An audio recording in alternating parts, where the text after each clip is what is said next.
ಮಳೆಯ ಅಬ್ಬರಕ್ಕೆ ಅಕ್ಷರಶಃ ಬೈಲಹೊಂಗಲ ಪಟ್ಟಣ ನಲುಗಿ ಹೋಗಿದೆ. ವರುಣಾರ್ಭಟಕ್ಕೆ 10ಕ್ಕೂ ಹೆಚ್ಚು ಮನೆಗಳು ನೆಲ ಕಚ್ಚಿವೆ. ಕೂಲಿ ಕಾರ್ಮಿಕರು ವಾಸವಿದ್ದಂತಹ ಬಾಡಿಗೆ ಮನೆ ನೆಲ ಕಚ್ಚಿರೋದು. ಕೆಲಸಕ್ಕೆ ಹೋದಾಗ ಮನೆ ಬಿದ್ದು ಹೋಗಿದೆ. ಪ್ರಾಣಾಪಾಯದಿಂದ ಪಾರಾಗಿದ್ದಾರೆ.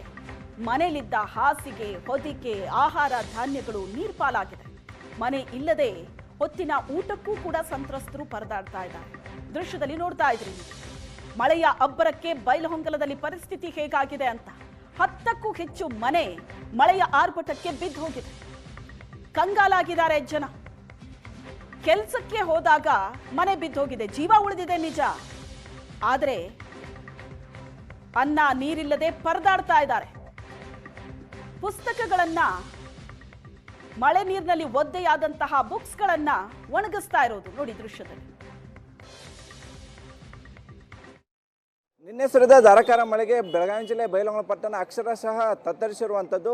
ಒಂದು ಮಳೆಯ ಕಾರಣಕ್ಕೆ 2 ಗಂಟೆಗಳ ಸುರಿದಂತಹ ಅಬ್ಬರದ ಮಳೆ ಏನಿದೆ ಅದರಿಂದ ಸಾಕಷ್ಟು ಇಲ್ಲಿ ಅವಾಂತರಗಳು ಕೂಡ ಸೃಷ್ಟಿಯಾಗಿರುವಂಥದ್ದು. ನಾವೀಗ APMC ರಸ್ತೆಯಲ್ಲಿರ್ತಕ್ಕಂಥ ಬೈಲಹೊಂಗಲ ಪಟ್ಟಣದಲ್ಲಿ APMC ರಸ್ತೆಯಲ್ಲಿರುವಂಥದ್ದು ಈ ದೃಶ್ಯದಲ್ಲಿ ಕೂಡ ನೋಡ್ತಿರುವಂಥದ್ದು. ಈ ಸುಮಾರು 5ಕ್ಕೂ ಅಧಿಕ ಕಾಂಪ್ಲೆಕ್ಸ್ಗಳಿಗೆ ನೀರು ನುಗ್ಗಿರುವಂಥದ್ದು. ನಿನ್ನೆ ಸಂಜೆ ಮಧ್ಯಾಹ್ನ 3 ಗಂಟೆಗೆ ಮಳೆ ಆರಂಭವಾಗಿ 5 ಗಂಟೆವರೆಗೂ ಕೂಡ ಮಳೆ ಇತ್ತು. ಮಳೆ ಇದ್ದಂಥ ಸಮಯದಲ್ಲಿ ವಿಪರೀತವಾಗಿ ಮಳೆ ಬಂದ ಹಿನ್ನೆಲೆಯಲ್ಲಿ 5ಕ್ಕೂ ಅಧಿಕ ಕಾಂಪ್ಲೆಕ್ಸ್ಗಳಿಗೆ ನೀರು ನುಗ್ಗಿರುವಂಥದ್ದು. ಮಳೆ ಬಂದು ಹೋಗಿ 12 ಗಂಟೆ ಕಳೆದರೂ ಕೂಡ ನೀರನ್ನು ಹೊರ ಹಾಕುವ ಕೆಲಸವನ್ನು ಕೂಡ ಅಧಿಕಾರಿಗಳು ಮಾಡಿಲ್ಲ ಅನ್ನುವಂಥದ್ದು ಈ ಭಾಗದ ಜನರ ಆಕ್ರೋಶವಾಗಿರುವಂಥದ್ದು. ಜೊತೆಗೆ ಮಳೆ ನೀರು ಬಂದ ನಂತರ ಏನು ಚರಂಡಿ ಕ್ಲೀನಿಂಗ್ ಆಗಿರ್ಬೋದು, ಆ ಯಾವುದೋ ಕ್ರಮಗಳನ್ನು ಅಧಿಕಾರಿಗಳು ಕೈಗೊಳ್ಳದೇ ಇರುವುದ ಹಿನ್ನೆಲೆಯಲ್ಲಿ ಇಷ್ಟೆಲ್ಲ ಅವಾಂತರ ಆಗಿದೆ ಅನ್ನುವಂಥ ಆರೋಪಗಳು ಕೂಡ ಈಗ ಕೇಳಿ ಬಂದಿರುವಂಥದ್ದು. ಮಳೆ ಬಂದ ಹಿನ್ನೆಲೆಯಲ್ಲಿ ಏನು ಚರಂಡಿಗಳಿದ್ದಾವೆ, ಚರಂಡಿಯಿಂದ ಮಳೆ ಬಂದ ನೀರು ಪಾಸ್ ಆಗದ ಹಿನ್ನೆಲೆಯಲ್ಲಿ ಕಾಂಪ್ಲೆಕ್ಸ್ಗಳಿಗೆ, ರಸ್ತೆ ಪಕ್ಕದಲ್ಲಿರ್ತಕ್ಕಂಥ ಕಾಂಪ್ಲೆಕ್ಸ್ಗಳಿಗೆ ನೀರು ನುಗ್ಗಿರುವಂಥದ್ದು. ಇದ್ರ ಜೊತೆಗೆ ಸ್ಥಳೀಯರಿದ್ದಾರೆ, ಅವ್ರನ್ನ ಮಾತಾಡ್ತಾನೆ.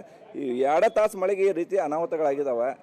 ಇಷ್ಟೆಲ್ಲ ಆದರೂ ಅಧಿಕಾರಿಗಳು ಬಂದಿದ್ರು ಇಲ್ಲ ಅಂತ ಇಲ್ಲಿ ಮಾತ್ರ ಯಾರು ಬಂದಿಲ್ಲ ಸರ್. ಇಷ್ಟು ಲುಕ್ಸಾನ್ ಆಗೈತೆ ಪಾಪ. ಎಲ್ಲ ವ್ಯಾಪಾರಸ್ಥರಿಗೆ ಈ ಲುಕ್ಸಾನ್ ಯಾರು ಭರಿಸ್ಕೊಡೋರು ಹೇಳಿ. ನೇರವಾಗಿ ನೀರೆಲ್ಲ ಅಂಗಡಿಗೆ ನುಗ್ಗಿಬಿಟ್ಟದೆ. ಇದು ಇಲ್ಲಿದಷ್ಟೇ ಅಲ್ಲ, ಇಡೀ ಬೈಲಹೊಂಗಲದ ವ್ಯವಸ್ಥೆ ನಿನ್ನೆ ತಪ್ಪಿದೆ. ಯಾಕಂದ್ರೆ ಇಲ್ಲಿಂದ ಈ ಸಂಪೂರ್ಣ ಬೈಲಹೊಂಗಲದಿಂದ ಇಂಚಲ್ ಕ್ರಾಸ್ ಇರ್ಬೋದು, ಈ ನಮ್ಮ ಕೆರೆಗೆ ಹೋಗುವಂಥ ನೀರು ಇರ್ಬೋದು. ಆ ಕೆರೆಗೆ ಹೋಗುವಂಥ ಇಲ್ಲೊಂದು ದೊಡ್ಡ ಹಳ್ಳದೆ, ಅದು ನಿನ್ನೆ ಬಂದಾಗಿತ್ತು. ಆಮ್ಯಾಗ ಇಂಚಲ್ ರಸ್ತೆ ಒಳಗೆ ಸಂಪೂರ್ಣ ಬ್ಲಾಕ್ ಆಗೈತಿ. ಮುಂದಲ್ಲಿ ಸಂಗೋಡ್ರಾಯನ್ ಸರ್ಕಲ್ದೊಳಗೆ ಅಲ್ಲಿಯೂ ಎಲ್ಲ ಅಂಗಡಿಗಳೊಳಗೆ, ಮನೆಗಳೊಳಗೆ ಅಲ್ಲಿ ಸಿಕ್ಕಾಪಟ್ಟೆ ನೀರು ಹೋಗಿದೆ. ಮುಂದೆ ಇಲ್ಲಿ ಕಡೆ ಹುಡೇದ ಬಾವಿ ಅಂತಾರೆ, ಅಲ್ಲಿಯೂ ಎಲ್ಲ ಸಿಕ್ಕಾಪಟ್ಟೆ ನೀರು ಹೋಗಿ ಅಲ್ಲಿ ಭಾಳ ಲಾಸ್ ಆಗಿದೆ. ಭಾಳ ನಿನ್ನೆ ಬೈಲಹೊಂಗಲ ಜನರಿಗೆ ಭಾಳ ದೊಡ್ಡ ತೊಂದರೆ ಆಗಿದೆ ಮತ್ತು ಭಾಳ ನುಕ್ಸಾನ್ ಆಗಿದೆ. ದಯವಿಟ್ಟು ಈ ವ್ಯವಸ್ಥೆ